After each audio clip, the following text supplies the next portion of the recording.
The Force moves in cycles, light and dark, hope and despair, master and apprentice. For generations, the Jedi believed they understood its will, that their thousand-year peace proved their righteousness.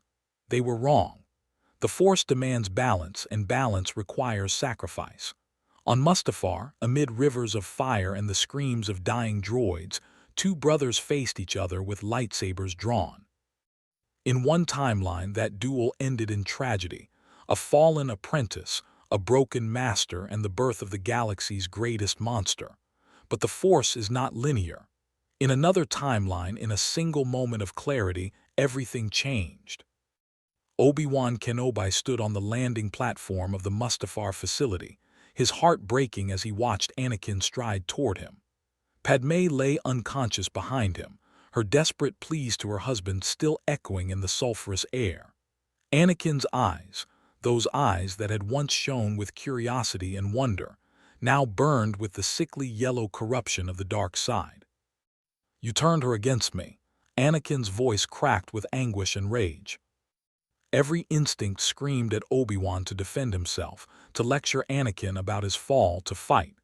But as he looked at the young man he'd raised from a boy, trained as a Jedi, and loved as a brother, something shifted. He saw past the rage and the corruption. He saw the fear.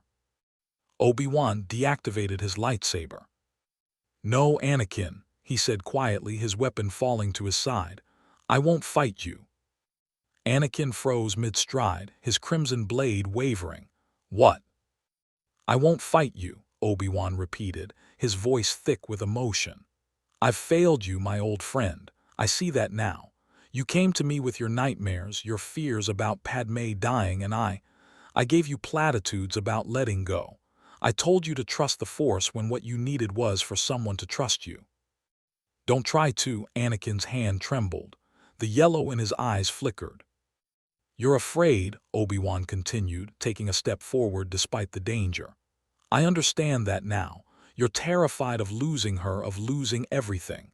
Palpatine promised you power, promised you could save her. He lied to you, Anakin. The dark side can't create life, it can only consume it." "You don't know that," Anakin's voice broke. "The Jedi wanted to overthrow the Republic. They're traitors. The Jedi tried to arrest a Sith Lord who has been manipulating the Senate, manipulating you for years." Obi-Wan's voice remained steady, gentle. "Think, Anakin. When did Palpatine first tell you these stories of Darth Plagueis? Right after your nightmares began. That's not a coincidence. He caused those visions. He's been grooming you since you were a child." Anakin's lightsaber lowered slightly. Behind his eyes, Obi-Wan could see the war raging, darkness against light, corruption against the good man still buried beneath. "I killed them," Anakin whispered, his voice suddenly small. "The younglings, what have I done?" "Something terrible," Obi-Wan said honestly, tears streaming down his face. "Something that will haunt you forever. But Anakin, it's not too late. You can still choose differently. You can still save Padme, but not through the dark side. Come back to me. Come back to her. Come back to yourself." For a long moment, the only sound was the distant roar of lava and the hum of Anakin's lightsaber. Then, with a sound like a sob, Anakin deactivated his blade. He collapsed to his knees. "I can't go back," he choked out, "after what I've done." "You can," Obi-Wan said, kneeling beside him, placing a hand on his shoulder. "The path won't be easy. You'll have to face what you've done, carry that weight. But you're stronger than the darkness, Anakin. You always have been. That's why Palpatine worked so hard to break you, because he knew if you ever reached your full potential in the light, you'd be unstoppable." Anakin looked up at his master, confusion and hope warring in his expression. "Padme is alive," Obi-Wan assured him. "She's unconscious but breathing. We need to get her medical attention immediately. But Anakin, listen to me, Palpatine will know you've turned back. He'll come for all of us. We need to move quickly." Anakin nodded slowly, rising to his feet. Together, they carried Padme to the ship. As they lifted off from Mustafar, Anakin sat beside his wife, holding her hand, tears cutting tracks through the grime on his face. The Jedi, he started. Most are dead, Obi-Wan said grimly. Order 66. Palpatine activated the clone troopers' inhibitor chips. They turned on us across the galaxy. Master Yoda survived, perhaps a handful of others. Because of me, Anakin said hollowly. Because of Palpatine, Obi-Wan corrected. He orchestrated everything, the war, the clones, your fall, but we're going to stop him. How? Anakin looked at him desperately. He's the Supreme Chancellor. He controls the Senate, the military, everything. We expose him, Obi-Wan said. You're the witness. You know what he is, what he's done. You can testify to the Senate. They'll execute me for what I've done. Perhaps, Obi-Wan acknowledged. But you'll face it anyway because that's what a Jedi does. We face the consequences of our actions. And Anakin, you're still a Jedi. You can come back from this. They rendezvoused with Yoda on Polis Massa. The ancient Grand Master studied Anakin with eyes that had seen centuries of triumph and tragedy. Finally, he spoke. Fallen you have, but you have also. Rare this is. Powerful, the pull of the light side remains within you. Padme awoke to find Anakin at her bedside, his eyes clear of corruption though haunted by grief. I'm sorry, he whispered. I'm so sorry. She pulled him close, and together they wept. The plan they formed was desperate. Anakin would return to Coruscant, to Palpatine, pretending to still serve him. He would record their conversations, gather evidence of the Sith Lord's crimes. It was dangerous. Every moment Anakin spent near Palpatine risked his fall again. But it was their only chance. For 3 days, Anakin played his role. He wore the facade of Darth Vader while the man beneath struggled not to break. He stood at Palpatine's side as the Emperor declared the Jedi traitors, as he announced the formation of the Galactic Empire. And every word was recorded. On the 4th day, Anakin requested a private audience with the full Senate.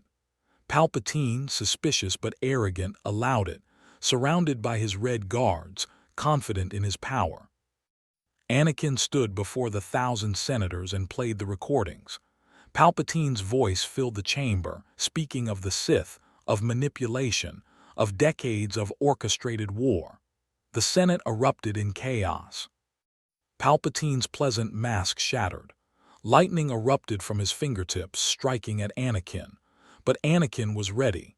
His lightsaber blazed to life, not red but blue again, and he deflected the attack back at the Emperor. The dark side swirled through the chamber as master and former apprentice dueled. Obi-Wan and Yoda emerged from hiding, their lightsabers joining Anakin's. 3 Jedi against 1 Sith Lord, but Palpatine was ancient and powerful. The duel raged through the Senate chamber, lightning and plasma meeting in brilliant explosions. It was Anakin who found the opening. As Palpatine raised both hands to unleash a massive storm of Force lightning, Anakin didn't defend. He absorbed it, channeling the dark side energy through himself, letting it burn him even as he transformed it. He'd been Vader. He knew the darkness intimately, and he used that knowledge to become a conduit, grounding Palpatine's power.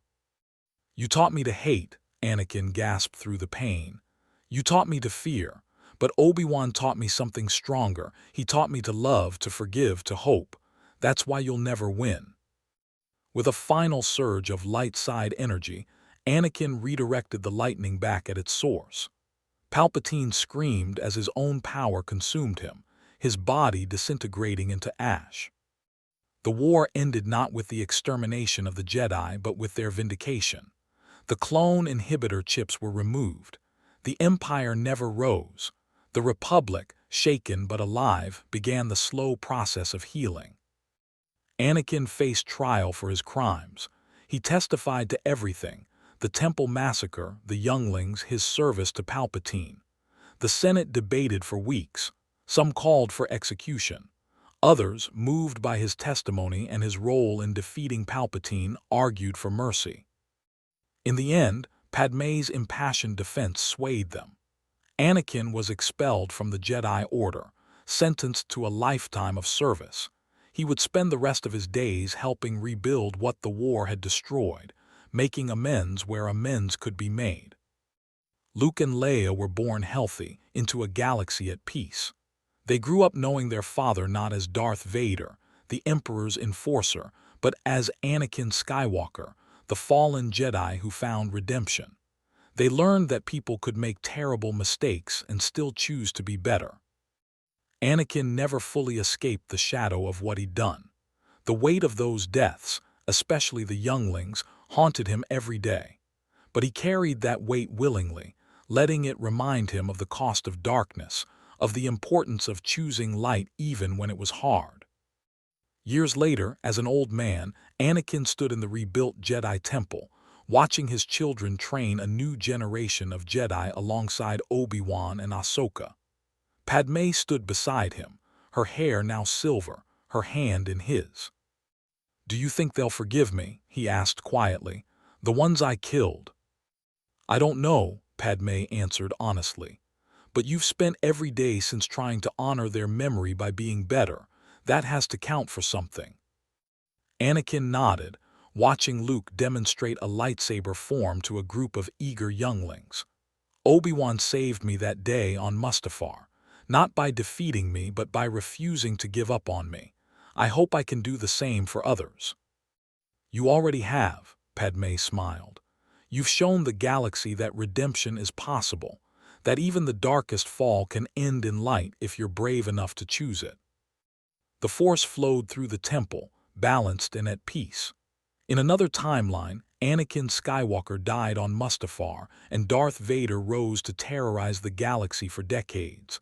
But in this timeline, love proved stronger than fear, and a master's faith in his apprentice changed everything. The prophecy of the Chosen One was fulfilled, not through destruction, but through redemption. Anakin brought balance to the Force not by destroying the Sith as Vader, but by choosing to return to the light when it mattered most. And the galaxy was forever changed.